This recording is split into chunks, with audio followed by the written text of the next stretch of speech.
we are very honored today to have invited Law Shengchun Sophie. She's the wife of human rights lawyer Ding Jiaxi. So yeah, at this time, we also want to do it in English. So we hope that more people would be able to learn about Ding Jiaxi's story, and then also like how Sophie has been doing various efforts to help to raise Ding Jiaxi's case. So thanks again, Sophie, for joining our program. So well, let's start and then just tell us how actually you knew how you became aware of Ding Jiaxi's human rights work. How did you know? How did you feel when he started working on human rights issues? Okay. Hello, everyone. Thanks to having me. Um, Ding Jiaxi start his human rights activism maybe at around 2010. Mm, But I didn't know the details what he worked on until the first time he was detained until April 2013 because um, uh, for the first 3 years of his activism, he explored by himself the status in China and many from the appealing cases that in Chinese we call the 上访 mm, because there's a lot of people come to appeal to Beijing. So for some chance, he got to know some 访民, mm, appealing people. So and then through that he knows he started to got to know beside our peaceful life there's a group of people which have no rights at all, mm, and he determined to do something, but he has no idea how to start. mm, So after so on 2011 he decided to go abroad to explore more information because in China the news and the media are under control. So he want to go to a freedom country to know what really happened in China, and he also want to see from other country how to look at the Chinese situation. So in 2011, he went. It's in 2012 or 2011. Yeah, I think it's 2011. mm, Then, yes, he went to Fordham University to do a visiting scholar for 8 months. In these 8 months, mm, then he opened his eyes to the outside world, and also he got a chance to see the truth in China, including all the activism that people are doing from the Tiananmen Square activity until today, until that day. So he was so surprised to find so many activities that he is not aware that's going on in China, including Chen Guangcheng, Gao Zhisheng, 茉莉花革命, all these kind of 高志胜, Chen Guangcheng,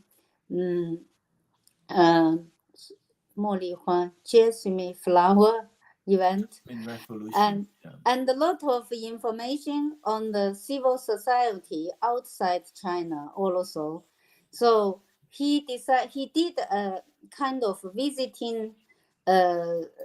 visiting scholar thesis, that is the comparison of the democracy process Mm, of the different countries, including many countries, the South Asia, Asian country, Japan, and Western country.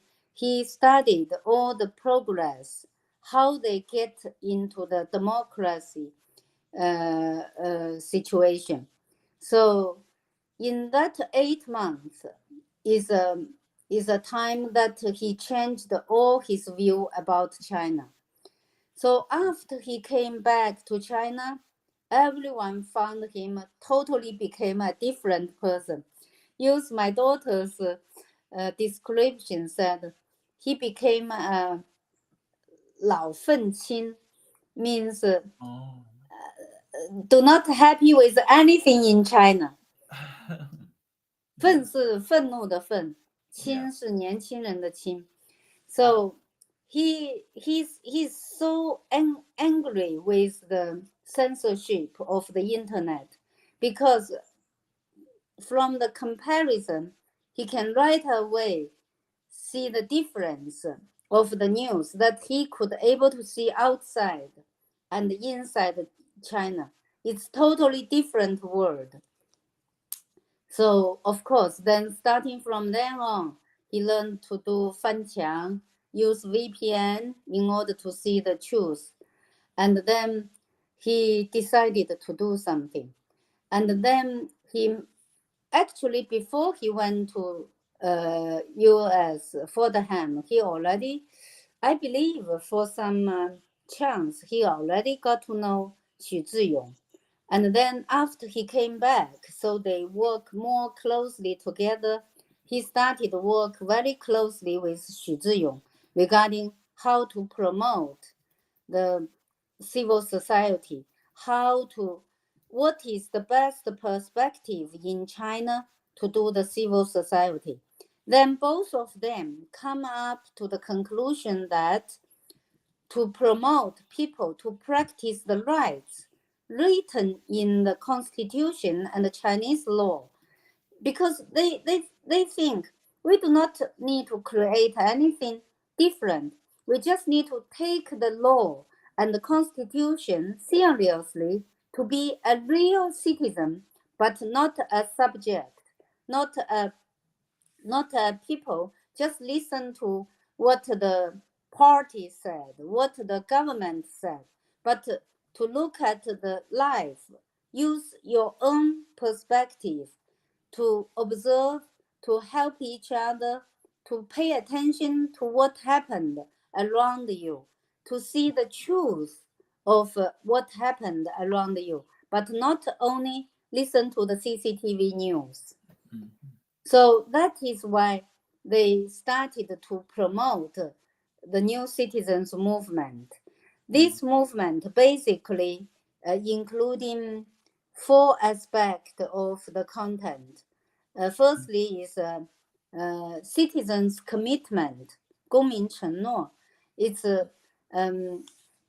basically let people to commit, to be an integral, to be honest and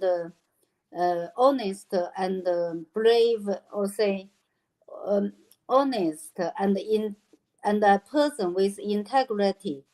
Do not do bad things with the others. Keep your own 正直诚实. Anyway, just do not do the evil things just because of people ask you to do. So, we in Chinese we say 不同流合污. I don't know. I didn't find the best English to describe this. So this is called citizens' commitment. Means you do a good job according to your understanding of what is a good citizen. So the second thing is same city get together. We call it 同城犯罪.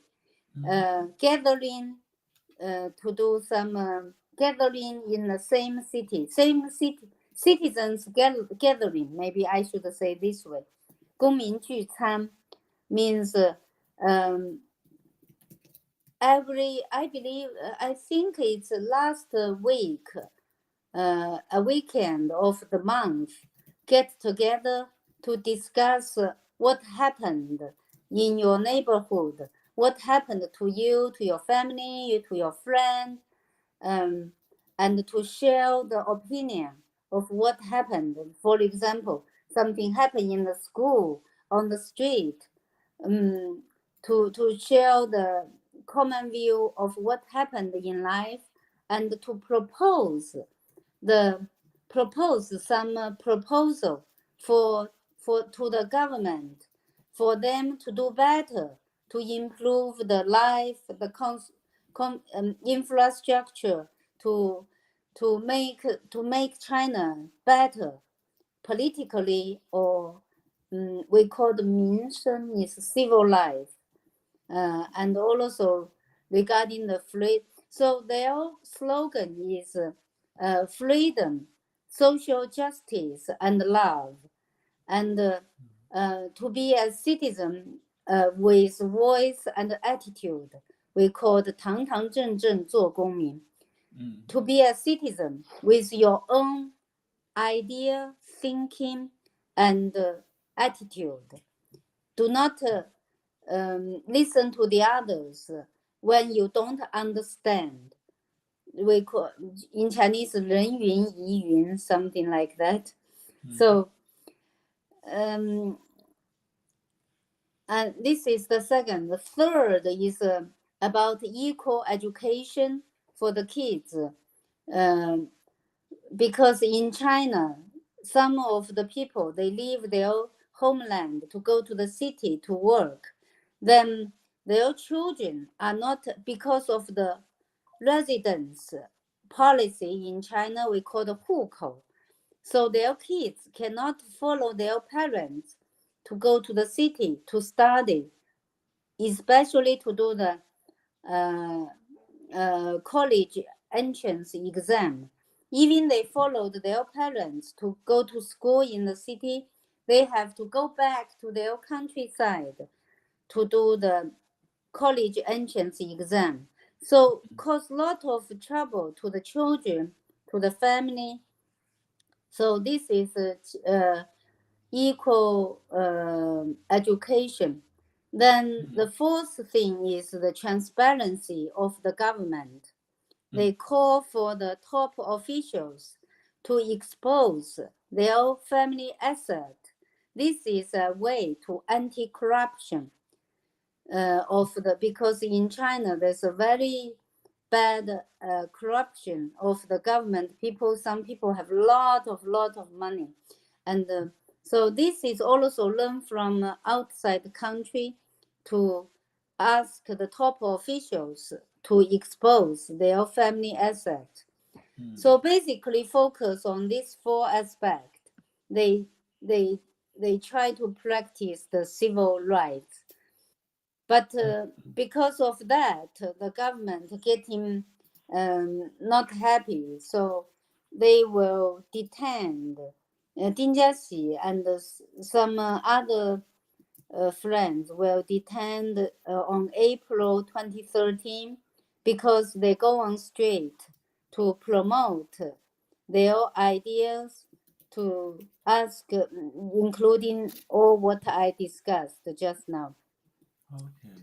So he was detained on April 17 for firstly said illegal assembly, and then they changed several times of the crime, and that from that time I start to explore back of what they did. Sorry, I talk too much. No.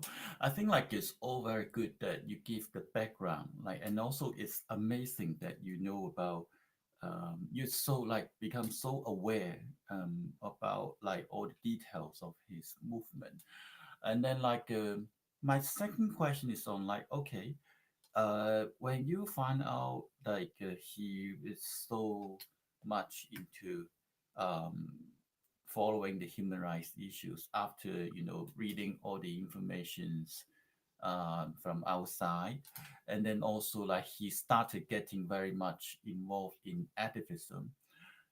Did you find it like kind of become um, very risky for your family? Did you actually ever warn him? Oh, wow, perhaps you stop doing this because it would be like dangerous for your family, and it would end up like him himself will be imprisoned. Did you ever try to persuade him to stop it, or you think okay, you accepted that he started working on human rights issues and taking Yeah, human rights cases, and you think you can do that?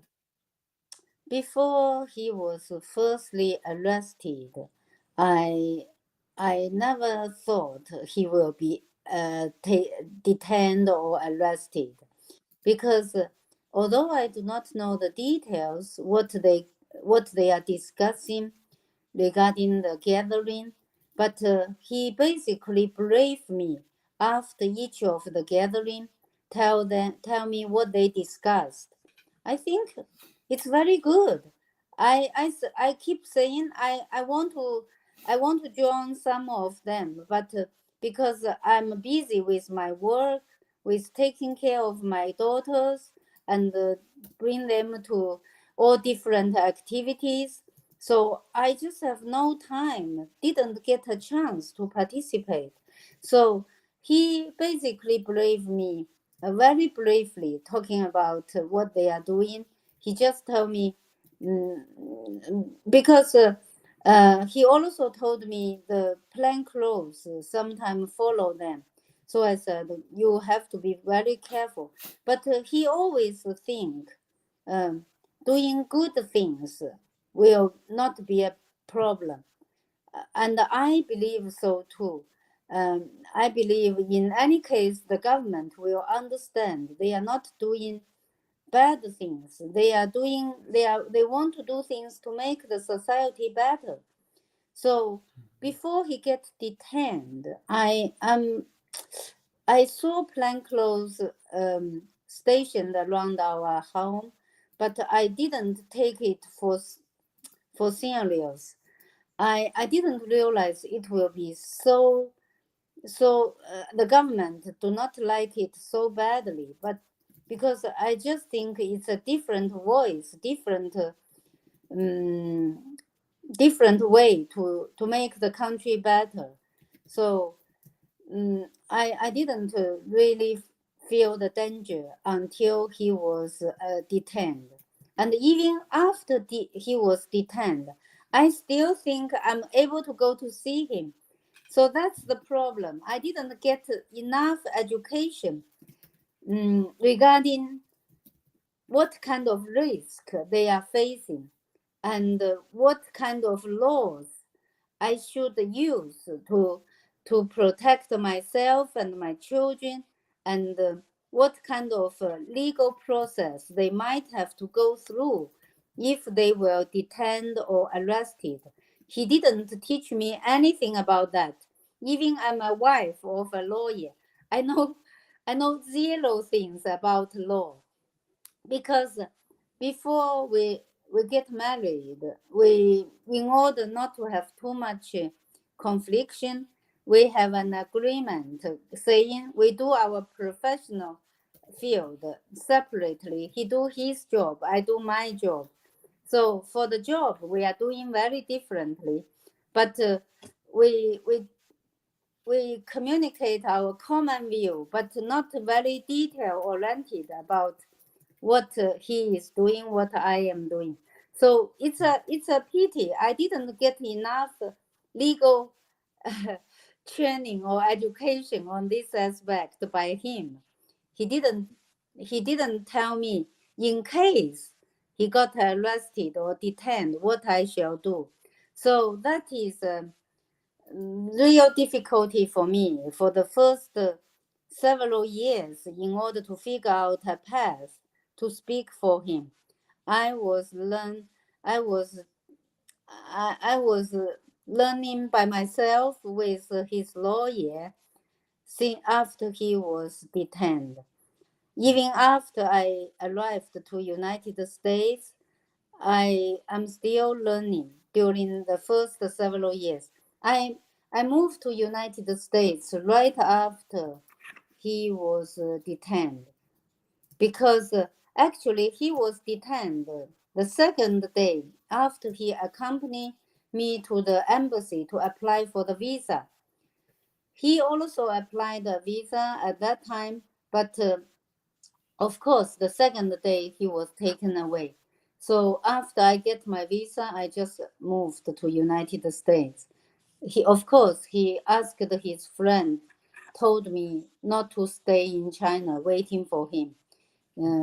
So that is how I started to explore what he is doing until today. 11 years. Amazing. So it's really amazing. I mean, like for you, my my follow my follow up question would be, uh, as a wife, how you feel about like it may be in like in the past before 2011, 2012, before he actually became aware of all these uh, information that he didn't actually know about before. For you, you may not have expected your husband would have get involved in human rights work and human rights issues. So before that, can you tell us also a bit what kind of life that you were having Oh, before Ding Jiaxi actually he got involved in human rights issues and human rights work, and then what kind of cases he used to do actually, like commercial, or which area he actually focused on. I think many people may not know about this. Yeah. yeah, that's how to say. He is a civil case lawyer. He is not Mhm. the criminal case lawyer. Therefore, he is a we call it commercial lawyer. So the most cases he is handling is related with the company contract, company uh, combination or separation, copyright. Um, in his, of course, he set it up. He has a partners law firm with several other lawyers who focus on different field. But his field is company contractual management. So he has a lot of entrepreneur customers, which he is the legal representative of their company. So, and also another field is the copyright. So, as for my understanding, his focus is the company contractual management and the copyright cases. So he earned good money during the first the 10 years after he set up his law firm. Of course, before the 10 years, that's that's another story. After he got his law certification, lawyer certification in 1994, there's a quite a difficult time for him to find the path because originally he is an engineer like me, so he started from scratch because he don't have any networking in the legal system. Doesn't like the other lawyer graduate from law school. He is from graduate from Beijing University of Aeronautics and Astronautics, same as me. So we graduate from same engineering school. So when he start his law firm practice, he even he did some free consultancy on the street.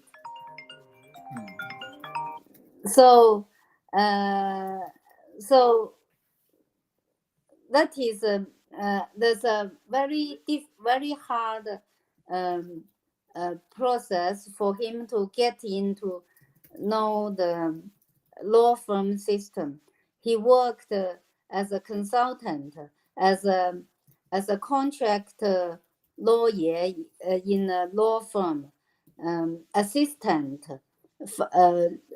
lawyer assistant, all kinds of assistant job, and then gradually he set it up his own law firm in 2003. Yeah, just before I came back from, at that time I was in United States to pursue my master's degree.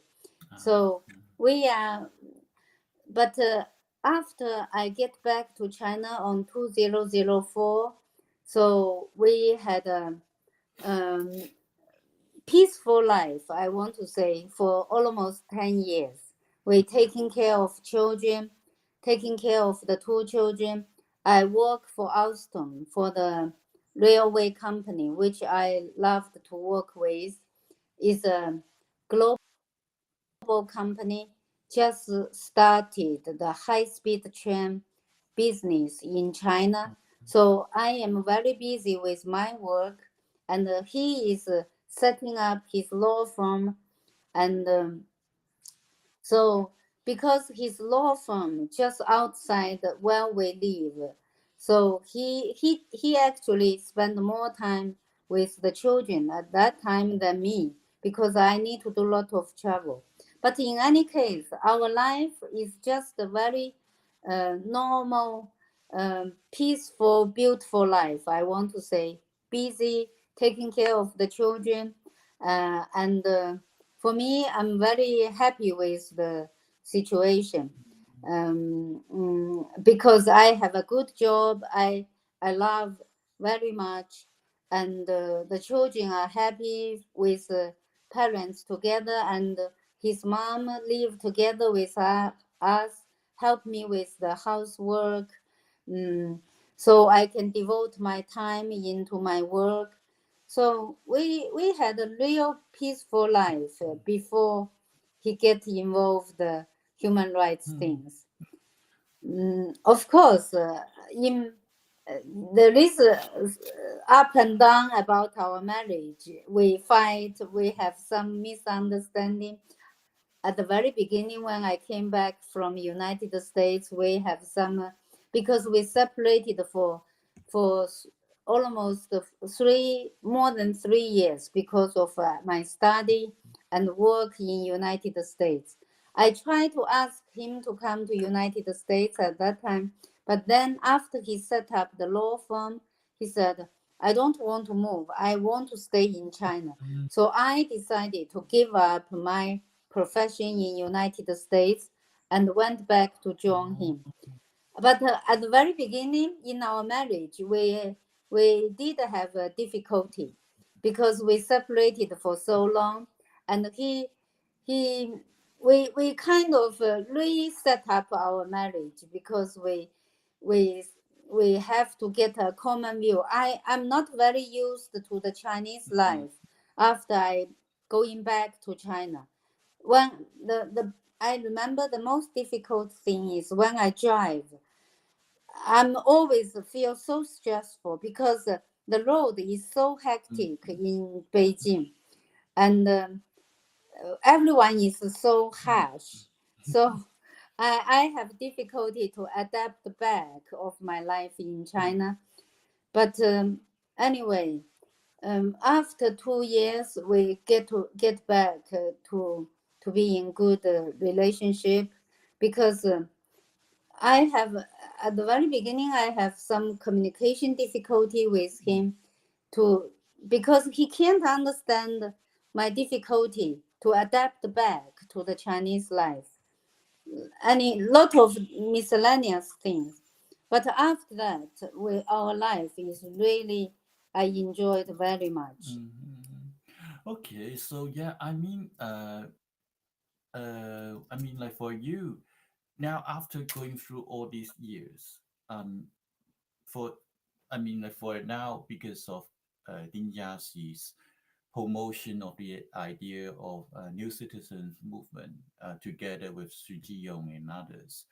And he began getting into trouble, and then also because of the salmon dinner gathering, and they just talk about politics. They just talk about their, thinking about China's future.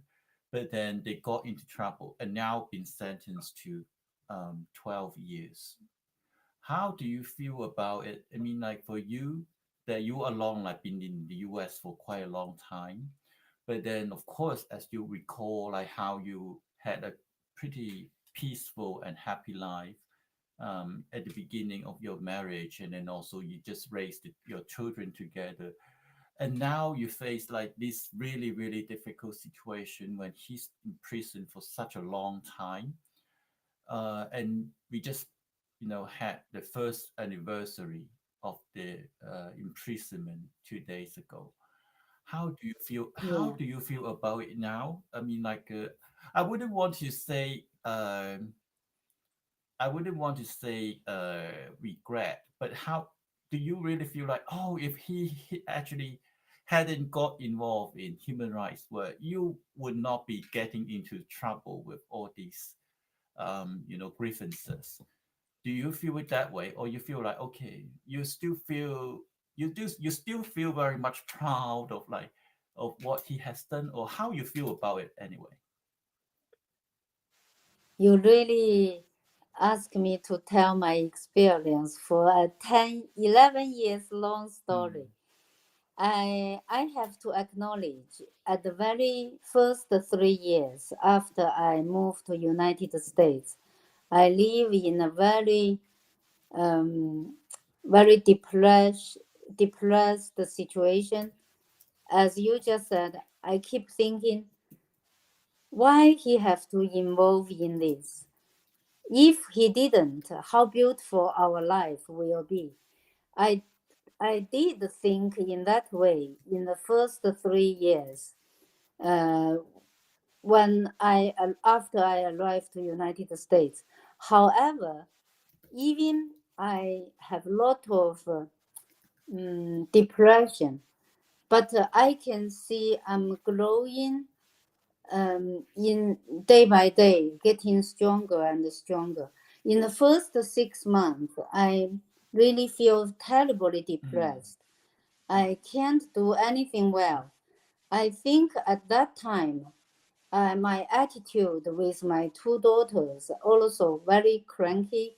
Maybe so. My daughters really have very bad memory after they arrived to United States. I'm not in good situation for more than half year. But then gradually, after I start, the thing is after a journalist did a very good interview with me. After I tell people about the story, I understand. I start to getting better and better. And also at that time, he was sentenced 3.5 years. Uh, uh, um, then he is able to write letter to me. Each of the letter he wrote to me is such a is is such an encouragement to me because at the first several months before he was sentenced, what I did is just listen to the record that my lawyer, because at that time the lawyer is able to go to meet him and even take a picture and take a videotape and send the file to me. So I keep listening to his voice and look at his picture.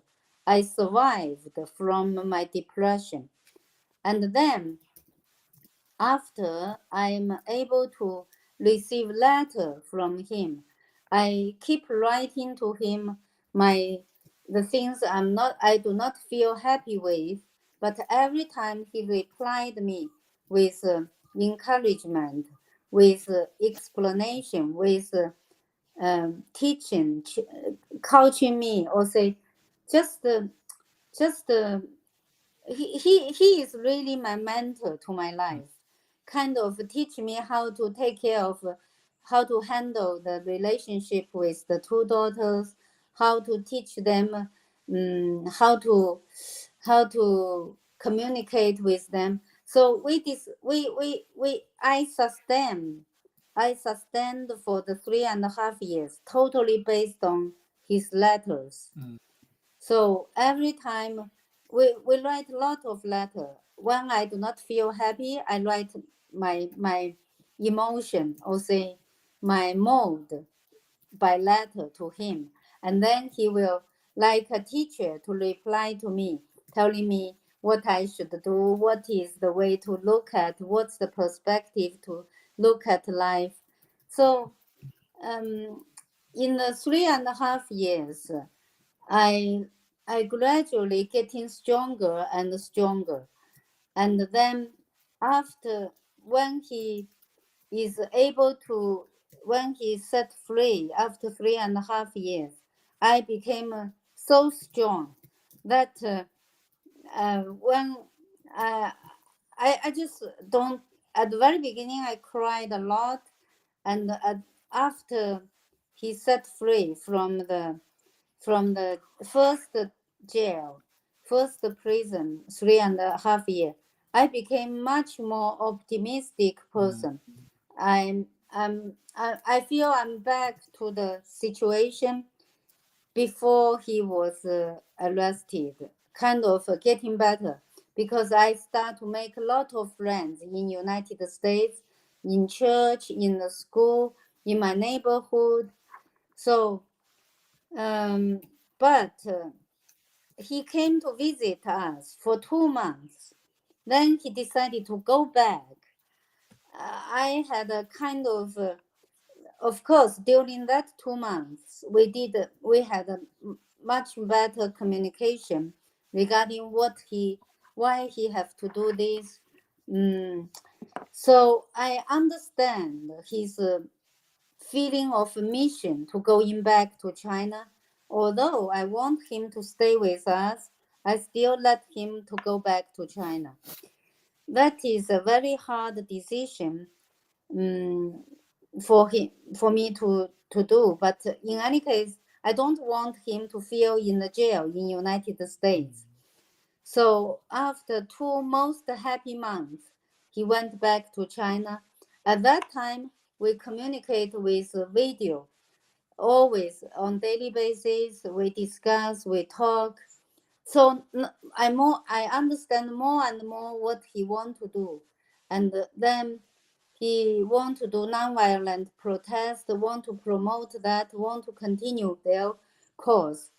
I basically all agreed. But the only thing is, I said, your bottom line is please to be safe. Don't get into jail again. Try to make sure you do things peacefully and not publicly. So they did all the things online, all the networking online, even including the seminar.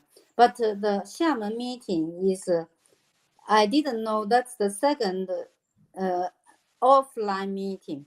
They did one the year before in Qingdao. I didn't know the details because when we do at that time on 2018 is another shock to me, just because when he tried to apply visa, he, he has the 10-year travel visa. When he tried to came to United States for my daughter's graduation, he was told travel ban, not allowed to go abroad. So I became depressed again for another several weeks, of course, and I became very picky of his work he's doing in China. So because I start to challenge what he did is really useful or not. So we had some not very happy communication during the 2018 summertime, because he is not able to come to join my daughter's graduation ceremony because of the travel ban. I can't see the hope that how we are going to reunite. So in this case, the first meeting in Qingdao, which I didn't know, he didn't tell me the detail what they did. So they did some get together in Qingdao. Then again on 2019, they get together again. I also do not know too much of the detail, but he always send me pictures after. But this time, because it's Christmas time, I'm in Hawaii. I decided to go to Hawaii with my daughters for the Christmas. Because usually we do not celebrate Christmas, we just take it as a vacation. So then I heard he was taken away again. But this time, I decided I can't keep quiet because even my daughters feel this is insane. He did all the things, not publicly. Still, they still trying to find the fault on him. So in this time, I right away decided I want to fight. So I start to, that is starting 2020. I start to fight for his case. Speak up. I reach out to 709 wives, ask to learn from them, ask them to coach me, mentoring me, to teach me how to do. So I do Twitter, Facebook. I just start to post, and then after these 4 years, I feel I became stronger and stronger, and I do know what happened in China. I became more and more understanding why we have to do this, and during the process, I know how evil of the Chinese Communist Party, the dictatorship, because I see them since of the whole case. They do not respect any of the law they write in the paper, starting from forced disappearance, starting from residential surveillance at a designated location. I start know after I know they were tortured. They were not allowed to meet the lawyer to meet. They changed the criminal charge without criminal evidence. They create not existing criminal evidence. So the whole process, I saw so clearly how they stamp on the law they made by themselves. So I know this party, this government is completely do not respect any law. So I myself start to against the Chinese Communist Party gradually, and but I still fight according to a human rights. I call myself became a human rights defender to defend the rights for my husband. And also during the process, I see more and more conscientious prisoners. And from their story, I saw more and more bad things the Chinese government did to Chinese people. And also during the process, I see what they did to Uyghur, to Tibetan, to and how they changed Hong Kong into a mainland China. So I became so angry or say so I decided, but gradually I feel I became the real comrade or say the real peer with Ding Jiaxi. I want to fight with this government also. So I don't want to say I feel regret because I see a real life of China. I learned so much of what I can do for China, for the society. So I do not feel regressed at this stage. Of course, the real change is for me to even more determined to fight with CCP, with the dictator, is the last year, this day, April 10th. Because all the over 4 years, I saw they do not respect the Chinese law. I still hope Ding Jiaxi can be back home after maximum maybe 5 to 6 years. But when I hear they were sentenced to 12, 14 years, I'm kind of shocked. I said, I just I just can't stand. Right away, I have no sad at all. I just feel so angry with this government. I decided, and I saw their fear of the human rights defender also, because the purpose they put them into so many years in the prison is because they are afraid to hear the voice of Xu Zhiyong and Ding Jiaxi. They feel people to know them. They feel they don't want people to know their cause, to know what they are pursuing. So I see very clearly why the government want to put them into long-term jail. So I right away decide I need to continue the fight for both of them. I want to let the whole world to know their names. I want to fight. I want to see how CCP is crushed. So I want to say, after this 11 years fighting, I totally changed myself into a different type of person under the communication with Ding Jiaxi and also with all the human rights lawyers. I know more and more clearly how important of human rights to people, to a society, and how important human rights to democracy, to freedom. So it's all linked together. So I want to say, I feel this is a very unique life experience for me. So I don't feel regret at all for the life that Jiaxi brought me so far. Wow. I mean, like, it's all amazing. I can't imagine, having my family and even like your partner to be in prison for so long because of like getting involved in human rights work.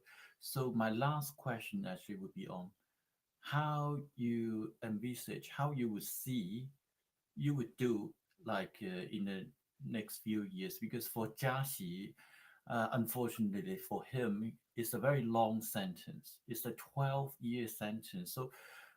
So it's sad, but it's a reality that you would need to face a very long fight before he can be released. So how do you feel you can sustain your fight in the following years? How do you envisage that? Yeah. I I want to say during the past 11 years fighting, especially the last 4 years from 2020 to 2024 Mm, to until today, I I said I got to know so many people are fighting for the human rights, and also I saw how so many, as I said, political prisoners, conscientious prisoners. So I decided not only fight for Jiaxi, because the only way I can see Jiaxi back home, is for CCP to disappear, because only the Chinese Communist Party in power. I'm sure even he get out of the small jail, he still have the 3 years deprivation of the political rights. And I saw so many travel ban put on the lawyers, to the right now even extended to common people, to the kids, to lawyers' children, their family, to the common people without any reason. So my fight for the next several years first of all, definitely not only for Jiaxi, but for all the political prisoners. I'm going to speak up because I know the pain of the family of the political prisoners, and they don't have my freedom. They don't have I live in DC right now. Like what Yaxue said, I want to use my freedom to speak up for all the political prisoners, for all the families that not able to speak up. You see, Xu Ziyong's fiancé, Li Qiaochu, because of speak up, he was jailed for 3 years and 8 months. And even after she set free, I will anticipate she will not be free. And a lot of other families like Xu Yan, he speak up for his husband. Now he is in jail. So in the next several years, while I'm waiting for Jiaxi to be back, I'm going to speak up for all the political prisoners to tell the story to not only to United States, to the worldwide. I joined several NGOs like World Liberty Congress. I want to tell the story to all worldwide, not only Xu Ziyong and Ding Jiaxi's story, but the story of the other detained, other forced disappeared, other persecuted, tortured.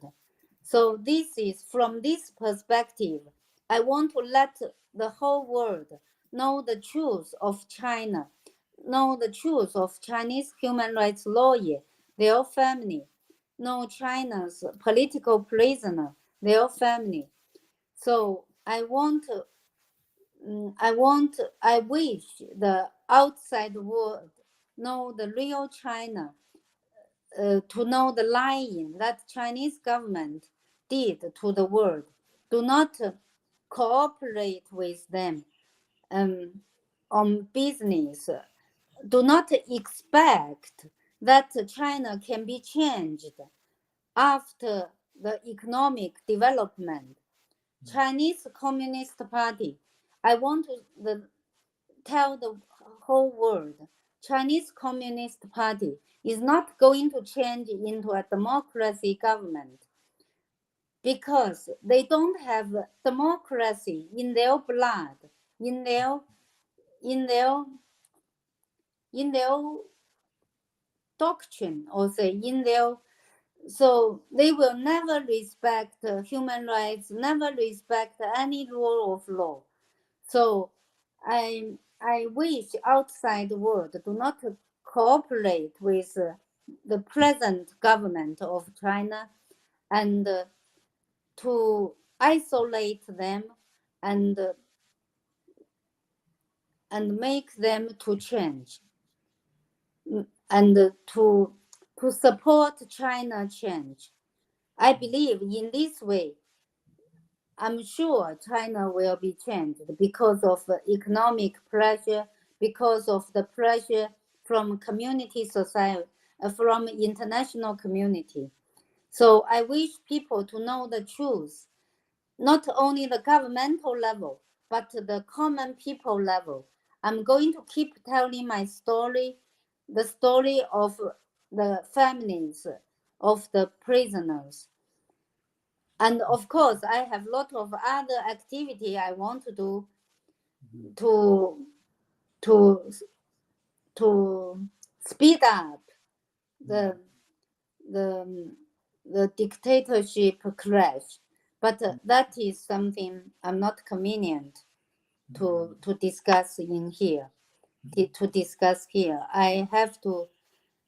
That is a long process. That's a real lot challenging job. Yeah. But I determined to fight democracy. No. To fight for democracy for China, to fight for the freedom, to fight the dictatorship. That's my determination. It's That's very the only amazing. way I can get my husband back to the home. Yeah, I mean, like this, very amazing. I mean, like, I feel it's actually because of the crackdown on the lawyers and also your husband's detention that makes you become a human rights fighter. So I think that's something what is the sad reality in China, that actually the government been pushing people to become human rights activists. Maybe people may not originally want to be involved in human rights activities, but now because of the government's treatment, then many people are forced to, to learn more about how they should protect their own rights, how they can actually have to fight for their beloved ones. So thank you again very much, Sophie, for sharing your story and also Jiaxi's story with us. It's very, Thank very you. important for the world to know more about like how you actually your family has come to this stage, because it's really something like may not necessarily things that people would always know about, because all the information out there would be on like how Ding Jiaxi was in prison, how he got involved in like in the shaman gathering, then suddenly was imprisoned. And it's actually only about how he was imprisoned, but we don't know the person. First, through you, that we know more about you, him, and also your family. So thanks again for sharing the story with us and keep fighting. We really respect like how you have been trying to do your work, although like how difficult it can be. So yeah, so keep in touch. So thank you very much Thank again you. to share Thank you your so story with much. us. Thank you so much to give me this chance to recall what happened in my past 11 years, and to recall how I can do for them to try to go through this, how how what I determined to do. So it's hard. It will be very hard, but I I trust. Like what Jiaxi said, all the arrangement is the best. So I will say I am confident. I hope, or say I usually say I'm confident, but considering the difficulty we are going to face, I have to say I hope Jiaxi and Xu Ziyong don't have to stay in the jail for 12 and 14 years. We Mm, should see CCP crash down before. yeah. That's that's my hope and my target. Mm, difficult. So Yeah. I mean, you're amazing. I mean, like, I can't imagine like how you can face it when your partner would be, detained for so long. So once it's again, thank a you it's about a it. kind of passive choice to Mm, initiative yeah, choice. yeah, Thank yeah, you. definitely. Yeah. So yeah, thank you very much. So I look forward like if we have another chance to talk to you in future. Maybe even I would invite you to talk when I invite other family members or other lawyers who are now living overseas to join my program and see how we want to, get more people to know about all the stories about human rights lawyers. So thank you Thank very you. much. Take care. Thank you. Thank you so much. Definitely, we keep fighting together. Thank you. Keep Take care. fighting. Yes. Bye Thank bye. you. Thank you Thank so you. much. Bye bye. Bye bye. Bye.